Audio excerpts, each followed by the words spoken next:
HSC 27 তোমাদের হচ্ছে সামনে মে অথবা জুন থেকে হচ্ছে ইয়ার ফাইনাল পরীক্ষা শুরু হবে। এখন তোমাদের যারা একটা ইয়ার ফাইনালে হচ্ছে ভালো একটা রেজাল্ট করতে চাও, আর আরেকটা হচ্ছে যারা শুধু কোনোভাবে ইয়ার ফাইনালে পাশ করে সেকেন্ড ইয়ারে উঠতে চাও, তাদেরকেও তো অল্প হলেও পড়াশোনা করতে হবে। তোমাদের প্রথমে যেটা করা উচিত সেটা হচ্ছে চ্যাপ্টার প্লাস টপিকের একটা লিস্ট তৈরি করা উচিত।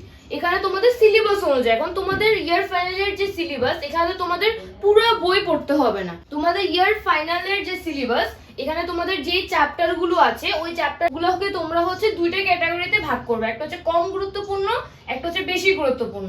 অথবা তোমাদের যদি 5টা চ্যাপ্টার থাকে, একটা সাবজেক্টে ধরলাম 5টা চ্যাপ্টার আছে, এখন 5টা চ্যাপ্টারের মধ্যে তোমাদের যে 3টা চ্যাপ্টার পড়লে তোমরা সৃজনশীল আনসার করতে পারবে। এমসিকিউর জন্য তোমাদের সব চ্যাপ্টারই দেখতে হবে, কিন্তু সৃজনশীলের জন্য তোমাদের সব চ্যাপ্টার দেখতে হবে না। এখন তোমরা সৃজনশীলের জন্য তোমরা 5টা চ্যাপ্টারের মধ্যে 3টা চ্যাপ্টার দেখলে, এই জন্য তোমাদের আগে তো বের করতে হবে যে কোনটা বেশি গুরুত্বপূর্ণ আর কোনটা হচ্ছে কম গুরুত্বপূর্ণ। তোমাদের প্রথম টার্গেটটা হচ্ছে যেগুলো বেশি গুরুত্বপূর্ণ চ্যাপ্টার এবং ওই চ্যাপ্টারের যে গুরুত্বপূর্ণ টপিকগুলো সেগুলো হচ্ছে পড়া। এবং চ্যাপ্টার যখন তোমরা পড়বে যে কোনো চ্যাপ্টার, তখন তোমরা এটার যে মূল বিষয়টা পড়ার চেষ্টা করবে এবং কমপক্ষে ওই চ্যাপ্টার থেকে 3 থেকে 4টা সৃজনশীল তোমাদের দেখতে হবে। এখন এই সৃজনশীলগুলো হচ্ছে তোমাদের বিগত বছরে ওই চ্যাপ্টার থেকে বিগত বছরে যে প্রশ্নগুলো আসছে সেটা তোমরা দেখতে পারো, এবং এমসিকিউ, তোমাদের এমসিকিউ দেখতে হবে। তোমাদের এভাবে করে চ্যাপ্টার ওয়াইজ তোমাকে শেষ করতে হবে। তারপর হচ্ছে ইংলিশের ক্ষেত্রে তোমাদের হচ্ছে টপিক ওয়াইজ প্র্যাকটিস করতে হবে। অর্থাৎ তোমাদের ইংলিশে তোমাদের ইয়ার ফাইনালে হচ্ছে কোন কোন টপিক আছে, মানে যেমন হতে পারে ন্যারেশন, তারপর প্রিপোজিশন, কি কি টপিক তোমাদের আছে, তোমরা হচ্ছে ওই টপিকগুলো ওই অনুযায়ী টপিক ওয়াইজ প্র্যাকটিস করো। আর আইসিটির ক্ষেত্রে আইসিটিটা ভালোভাবে ফোকাস করো, কারণ আইসিটিতে তোমাদের যে 4টা সাবজেক্টে ঝামেলা হবে সেটা হচ্ছে ইংলিশ, আইসিটি, এবং তোমরা যারা সায়েন্সের তাদের সায়েন্সের সাবজেক্টগুলো, আর কমার্সের ক্ষেত্রে অ্যাকাউন্টিং এবং ফিন্যান্স। তোমাদের এই 4টা যে সাবজেক্ট, এটাতে একটু ঝামেলা হতে পারে, তো সেজন্য তোমরা এই 4টা সাবজেক্ট হচ্ছে গুরুত্ব দাও। যদি তোমাদের আইসিটিতে প্রথম অধ্যায় এবং দ্বিতীয় অধ্যায় থাকে সেক্ষেত্রে এত ঝামেলা নেই, কারণ তোমাদের এই দুটো হচ্ছে থিওরিটিক্যাল চ্যাপ্টার, সেজন্য।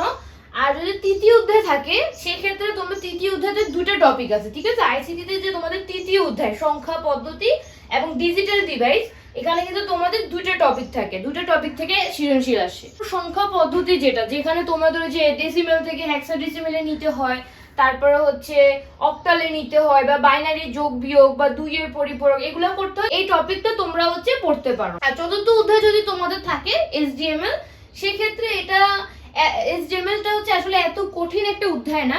তোমাদের এক্ষেত্রে যে ট্যাগগুলো আছে সেই ট্যাগগুলো তোমাদের যে বেশি হলে হয়তো 20টা ট্যাগ হবে, এই ট্যাগগুলো যদি তোমরা ভালোভাবে ব্যবহার বুঝতে পারো তাহলে তোমাদের এত ঝামেলা নেই। আইসিটিতে চ্যাপ্টার ওয়াইজ হচ্ছে কোন কোন টপিক ইম্পর্টেন্ট সেই বিষয়ে আমি একটা ভিডিও দিয়েছি, তোমরা চাইলে সেই ভিডিওটা দেখে নিতে পারো।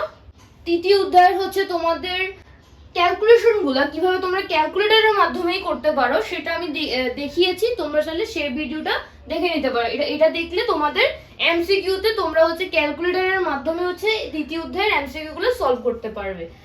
অ্যাকাউন্টিং এবং ফিন্যান্সের ক্ষেত্রে তোমাদের যদি সব চ্যাপ্টার বাকি থাকে, এই ক্ষেত্রে তোমাদের যেটা করা উচিত, সিলেবাসে যতটা চ্যাপ্টার আছে তার মধ্যে থেকে কয়েকটা চ্যাপ্টার পড়ো, কিন্তু ভালোভাবে পড়ো।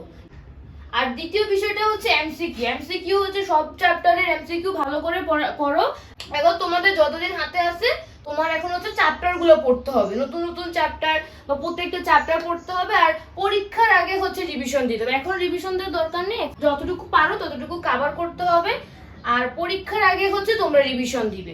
এখন তোমাদের আরেকটা গুরুত্বপূর্ণ বিষয় সেটা হচ্ছে তোমরা ফার্স্ট ইয়ারে যতটুকু সময় পেয়েছো সেকেন্ড ইয়ারে কিন্তু এত সময় পাবে না। এর জন্য তোমাদের যেহেতু সেকেন্ড ইয়ারটা খুব অল্প সময়ে, তো তোমাদের এখন যেটা করা উচিত সেটা হচ্ছে ফার্স্ট ইয়ারে তোমরা ইয়ার ফাইনালের জন্য তোমরা যেই চ্যাপ্টারগুলো পড়বো ওই চ্যাপ্টারগুলো তোমরা এখন ভালোভাবে পড়ো, ঠিক আছে।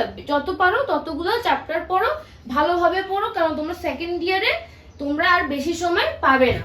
অ্যাকাউন্টিং অথবা ফিন্যান্সের ক্ষেত্রে আমি হচ্ছে সামনে তোমাদের জন্য ভিডিও দিব, যেখানে প্রত্যেকটা চ্যাপ্টার ওয়াইজ ভিডিও দিব, যেগুলো দেখলে 1-2টা ভিডিও দেখলেই তোমাদের ওই চ্যাপ্টারটা কমপ্লিট হয়ে যাবে। এভাবে তোমাদের এমসিকিউ সিকিউ এভাবে আমি ভিডিও দিয়ে দিব। আর তোমাদের যে কোনো সমস্যা থাকলে আমাদের একটি ফেসবুক গ্রুপ রয়েছে, সেই গ্রুপে যুক্ত হয়ে তোমরা জানাতে পারো।